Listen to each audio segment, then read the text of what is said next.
Hi යාළුවනේ කොහොමද ඉතින් අද පිළිය එකක් ගේන්න හිතුවා මම ඔයාලට අද මේ සෙරමික් පොට් වල උයන විදිය තමයි ගේන්නේ අද රෑකෑම උයන විදිය මම ඔයාලට පෙන්නන්න හිතුවා ඒ කියන්නේ සෙරමික් පොට්ස් වලට මේ ආසායට ඒක මේ උයන්න බයයි පුපුරනවා නෙමෙයි ගොඩක් ප්‍රශ්න තියෙන අය ඉන්නවා ගොඩක් අය කිව්වා මට උයලා පෙන්නන්න කියලා ඒ නිසා එහෙනම් අපි ගිහින් බලමු හරි යාළුවනේ මේ අපි ඉස්සලාම මේ මම අද කහපත් එකක් තමයි හදන්නේ මං හදන්නේ කොහොමද කියලා ඔයාලට කියන්නම් ඔයාලා හදන විදිය වෙනස් ඇති මේ රයිස් කුකර් එක ගැන කට්ටිය අහලා තිබුණා මේක ඇත්තටම මේ මට නම් ගොඩක් හොඳයි ඒ කියන්නේ ඉක්මනට බත් එක මේ උයා ගන්නත් පුළුවන් හරි පහසුයි ක්ලීන් කරන්න ලේසි ඒ නිසා මම මේක තෝරගත්තේ අපි එහෙනම් මේ බලමු මේ හාල් දාලා තියෙන මගේ මේ ගැනත් කට්ටිය අහලා තිබුණා කොහෙන්ද ගත්තේ කියලා මම Facebook එකේ page එකකින් ඕඩර් කරලා ගත්තේ මට ආයෙ නම් අහුන්නේ නැහැ page එක මතක නැහැ මට අපි කීරසම්බ වලින් තමයි මම කහබත් එක හදන්න හිතුවේ කීරසම්බ ටික දාගමු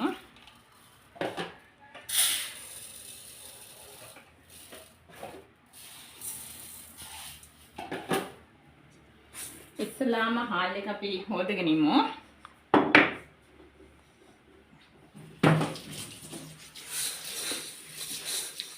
හරියන්නේ හාල් ටික හොදලා ගත්තා ඊට පස්සේ අපි කහ පොඩ්ඩක් දාමු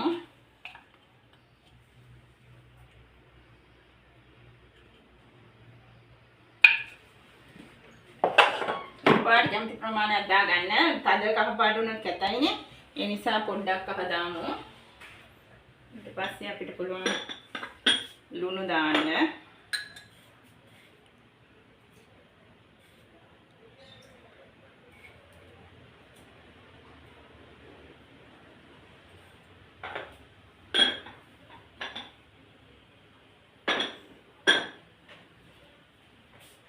ලුණු දැම්මා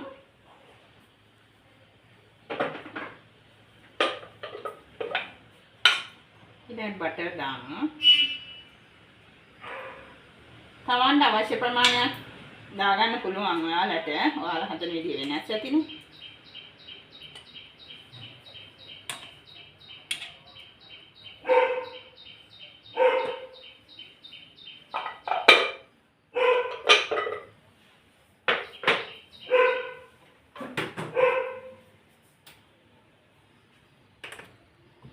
හරි දැන් බත් එක ඉදේ ළමයි ඊට පස්සේ අපි බලමු දැන් එළවලු හදන විදිහ හරි යාළුවනේ මේක තමයි මේක සෙරමික් මම උයන වාචනයක් මේ බලන්න මම හොදලා අරගෙන දැන් ලිපේ තියෙනවා යාළුවට පුපුරනවා කියලා බයයි කිව්වනේ එහෙම මොකුත් වෙන්නේ නැහැ හරි යාළුවනේ දැන් මේ වාචනේ රත් වෙලා තියෙන්නේ මම ඉස්සලාම හදන්නේ චිකන් එකක් මම එළඟ තෙල් වලින් හදන්නේ ඒ නිසා එළඟ තෙල් ටිකක් දාමු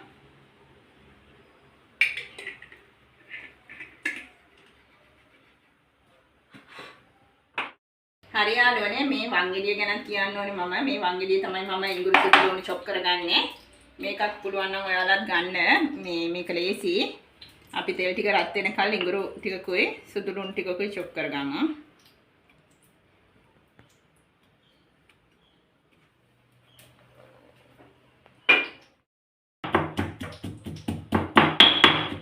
මේක ගල් වංගෙඩියක් නිසා ඉක්මනට මේ තලා ගන්න පුළුවන් අර මේ ලී වංගෙඩිය නම් මනම් වගේ නෙවෙයි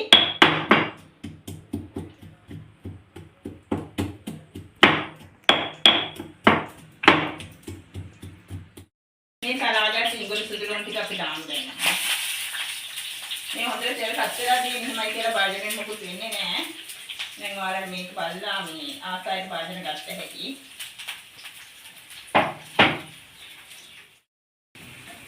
යාළුවනි මේක ටිකක් කර වෙන්න ඇරලා අපි බැදපු 3-5 දාමු. ඔයාලට කැමති ප්‍රමාණයක් ඔයාලා දාගන්න. අපි නම් වැඩි සලකන්නේ නැහැ. සාමාන්‍ය ප්‍රමාණයක් තමයි මිරිස් කුඩු දාන්නේ. ඒ ටික හොඳට කළු පාට, දුඹුරු පාට වගේ වෙනකල් මම නම් උයන්නේ එහෙමයි. හොඳට බැද ගන්නවා. තෙලේ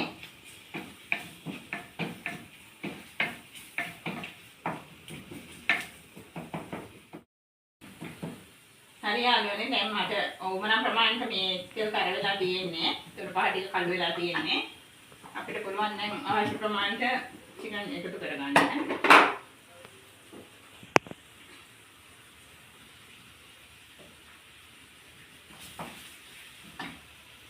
අපිට මේ වාදනය ඇති අපේ ගෙදර ඉන්නේ 3 දෙනයි නිසා ඔයාලට මේ වලේ ගෙදර ඉන්න ප්‍රමාණය අනුව වාදන බලලා ගන්න කට්ටිය.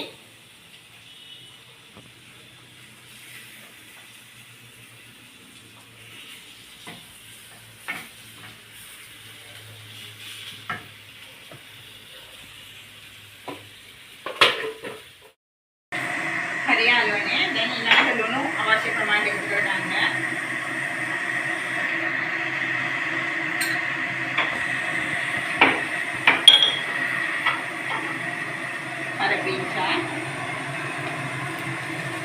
Sampai amu miris. ඊට මේක මේ සමහර අය දන්නවා ඒක සමහර අය දන්නේ නැතුව ඇති. මේක රෝස්බෙරි කියන්නේ මේක මේ චිකන් වලට කහපත් වලට හැම එකටම දානවා. හරිම සුවඳයි මේක.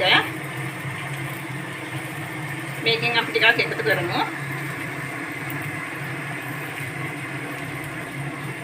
ඊට පස්සේ අපිට පුළුවන් මේකේ දෙන වතුර දාන්න. මම නම් උණු වතුර ටිකක් දාන්නේ. උණු වතුර දැම්මම ඉක්මනට මේ උයා ගන්න පුළුවන් ඒක හොඳයි. මේ විදිහට තමයි දැන් තියෙන්නේ. ඒක අපි වහලා ඉදෙනකල් තියමු. යාළුවනේ මේ වගේ ලොකු භාජනයක් මම ළඟ තියෙනවා. මම නම් මේකේ පොලොස් එකක් හැදුවේ. මට ඔයාලට හදන්න විදිහ දෙන්නන්න වෙලාවක් නැති හින්දා පොලොස් ගොඩක් වෙලා යන හින්දා ඉදෙන්න මම ඒක කලින් ඉවුවා. ඒක ලස්සන මේ විදිහට උයා ගන්න පුළුවන්. මෙහෙම තෙල් බෙරිලා මැටි ඇතිරිය වගේම හොඳට මේ පොලොස් එක උයා ගන්න හැකි. මේ වගේ ලොකු භාජනයක් තියෙනවා සෙරමික් ගන්න. පැය ගාණක් ලිපේ තිබ්බයි කියලා පොලොස් වගේ දෙයකට මොකද මේ භාජනයට වෙන්නේ නැහැ. ඒ නිසා මම පොලොස් උයලා පෙන්නුවා ඔයාලට. හරි යාළුවනේ තව එකක් අපි උයලා බලමු. ඊළඟට මම කජු මාළුවක් උයන්න හිතුවා. මේකත් උයන විදිහ කියන්නම් මම. ඇතිරිය රත් වෙන්න තියමු ටිකක්. ගොඩක් වෙලාවට අපි ඔලිව් ඔයිල් කන්නේ මේ ඇඟට හොඳ නැති හින්දා පොල් තෙල් අනම්මනම් කන්න. ඔයාලට කැමති තෙල් වර්ගයක් දාලා උයා ගන්න. ඔයාලා උයන විදිය වෙනස් ඇති. මේ මං උයන විදිය ඔයාලට පොඩ්ඩක් පෙන්නුවේ. මේ කට්ටිය අහනවනේ ඒ නිසා මේ භාජන වල උයන විදිය. හරි යාළුවනේ දැන් මේ ඔලිව් ඔයිල් ටික රත් වුණාට පස්සේ අපි කජු ටික එකතු කරමු.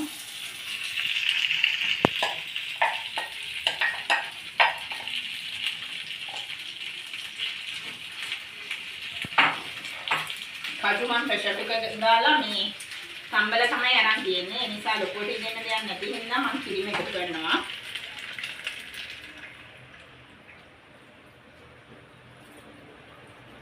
මේ මං උයන ක්‍රමේ ඔයාලා ඊට වැඩිය වෙනස් විදිහකට උයනවා ඇති.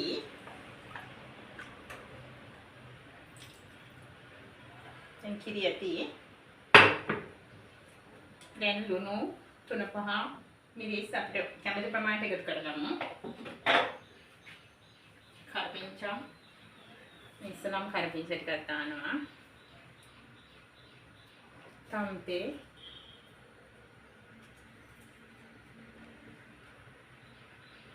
amu miris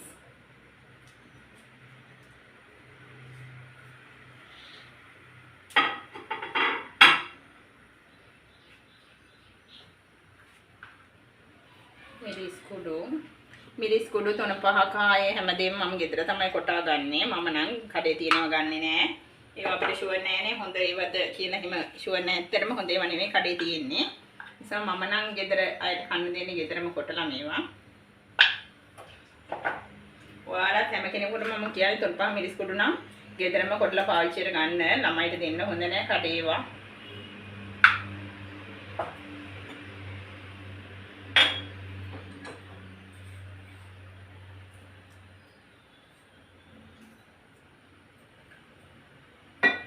හරි යාළුවනේ මේක ඉදෙන්න තියමු අපි දැන්.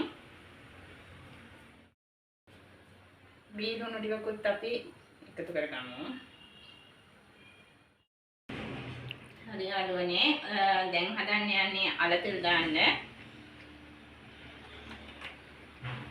මම පොල් තෙල් වලින් හදන්නේ.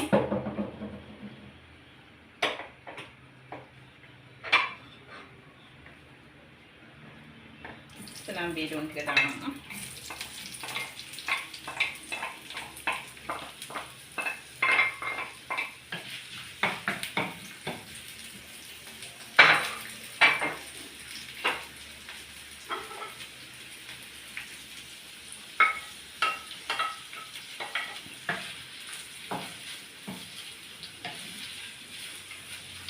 මිරිස් දැම්මේ නේද කල්පින්සා අම්පේ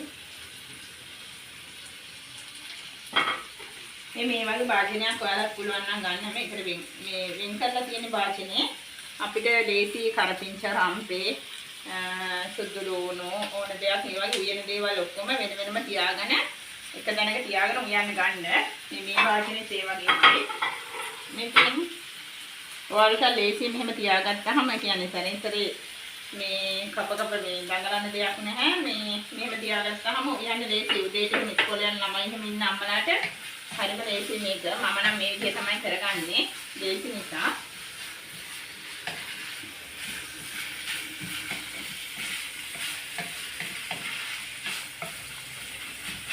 අපි මේක පොඩ්ඩක් මේ බැදෙන්න වගේ අරිමු එහෙම තමයි මම නම් කරන්නේ හරියන්නේ මේ ගානට මේ වගේ බෙදුනට පස්සේ මම දීඩෝන අම්මිරිස් කරපිංච රම්පේ ඊට පස්සේ අර ටික එකතු කර ගන්නවා මේ විදිහට අර ගෙඩිය හතරට විතර කපලා තමයි මම නම් ගන්නෙ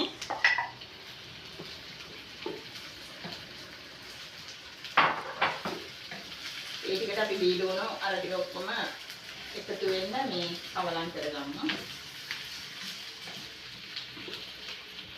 කවලම් කරලා ලුණු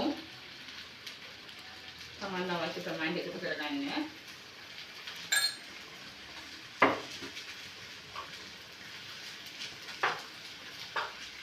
මම දාන්නේ ගම්මිරිස් පොඩු. මම මේ විදිහට අලතල් දාන්නේ. ඔයාලා මම දන්නේ කොහොමද උයන්නේ කියලා. මම වෙන විදිහට try කරලා බලන්න. කකකුඩු වෙන මොකද දාන්නේ නැහැ.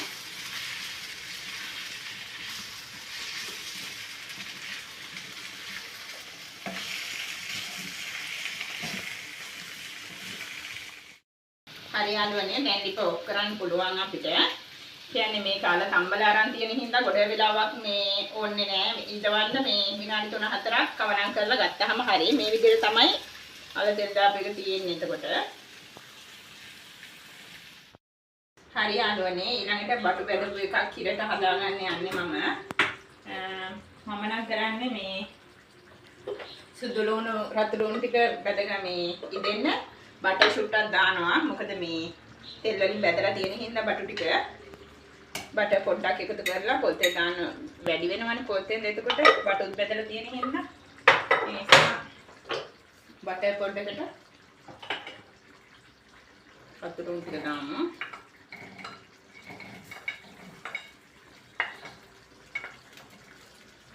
ලුණු දාමු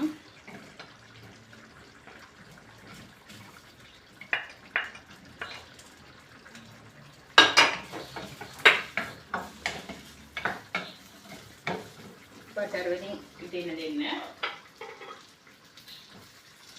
අමුමිරිස් කරපිංචා සම්පේ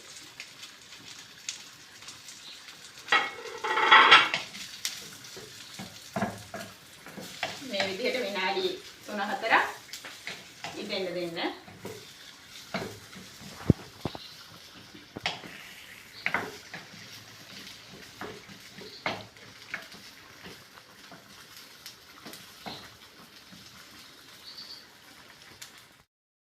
යාළුවනේ මේ ගන්න මේ ඉදුණයින් පස්සේ මම බටු ටික එකතු කර ගන්නවා. මේ භාජනය ගැන කියන්න ඕනේ මේක නම් මම ඔන්ලයින් ගත්තේ. මේ වගේ එකක් ඔයාලට පුළුවන් කට්ලට් බදින්න, බටු බෙදලා දාන්න, පපඩම් බෙදලා දාන්න. මේ හැමදේම කරගන්න ලේසි මේක. හොඳට තෙල් බහිනවා. ඔයාලා දැක්කොත් මේකක් කොහේ හරි අරගන්න. හරියටනේ මේ විදිහට කවලම් කරගත්තට පස්සේ පොල්කිරි පොඩ්ඩක් එකතු කරගන්නවා. පොඩ්ඩයි දාන්නේ. බඩ වැදිලා තියෙන හින්දා පොඩ්ඩක් දැම්මම ඇති. ඊට පස්සේ අපි ලුණු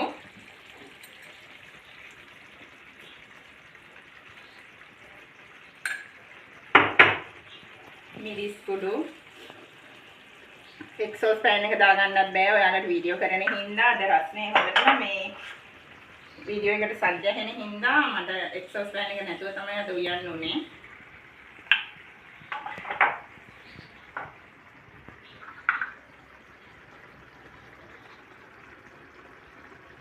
තුන පහ අපි මේකට තව සීනි ටිකක් එකතු කරගන්නවා.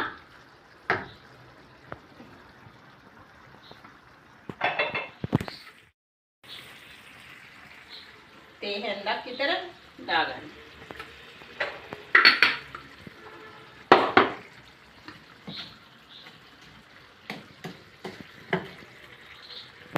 ඊට පස්සේ මේ විදිහට කවලම් කරලා විනාඩි 2-3ක් තියන්න.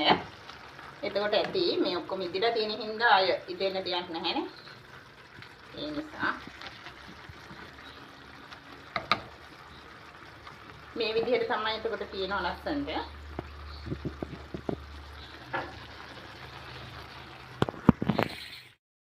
මේ විදිහට බත් එක ඔපුනහම යාළුවනේ මේ විදිහට කහපාට බල්බයක් පත්තු වෙනවා. එතකොට බත් එක හරිය ඉදිරිය ඉවරයි. ඒ නිසා අපි රෝස් කරලා රෝස්බෙරි දාන්න ඉස්සර පෙන්නන්න බැරි වුණා මට. උනා රෝස්බෙරි දාන්න ඕනේ කහබතට. මේ විදිහට ඉදනහම තියෙනවා. මේ හැන්දත් මම මේ දරාසියෙන් ඔඩර් කරලා ගත්තේ. මේක හරි හොඳයි. මේ ලේසි කියන්නේ බත් ඇටයක්වත් මේ හැන්ද ඇලෙන්නේ නැහැ. ඒ නිසා මේ හරි වටිනවා මේ හැන්ද. මම ගත්තේ දරාසියෙන් ඔඩර් කරලා. ඔයාලටත් පොඩ්ඩක් බලන්න තියනවාද කියලා දැන්. තියනවා නම් ගන්න. يعني මේ බත් හැන්ද ඇලෙන්නේ නැහැ කියන්නේ ඒක ලේසිනේ අපිට. මේ විදිහට තමයි ඉතින් ලස්සන බත් එක තියෙනවා. මේ විදිහට තමයි තියෙන්නේ. හරි යාළුවනේ දැන් උයලා ඉවරයි. ඉවුවට පස්සේ මේ විදිහට තමයි මගේ ලෝලු හතර තියෙන්නේ.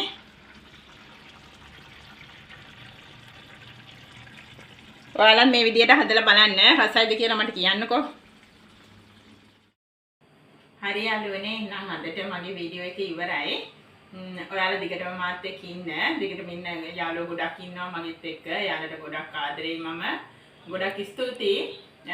ඒ වගේම subscribe කරපු නැති යාළුවෝ ඉන්නා නම් මගේ channel එක subscribe කරන්න. දිගටම මාත් එක්ක ඉන්න. එහෙනම් ඊළඟ වීඩියෝ එකේදී හම්බ වෙමු. bye.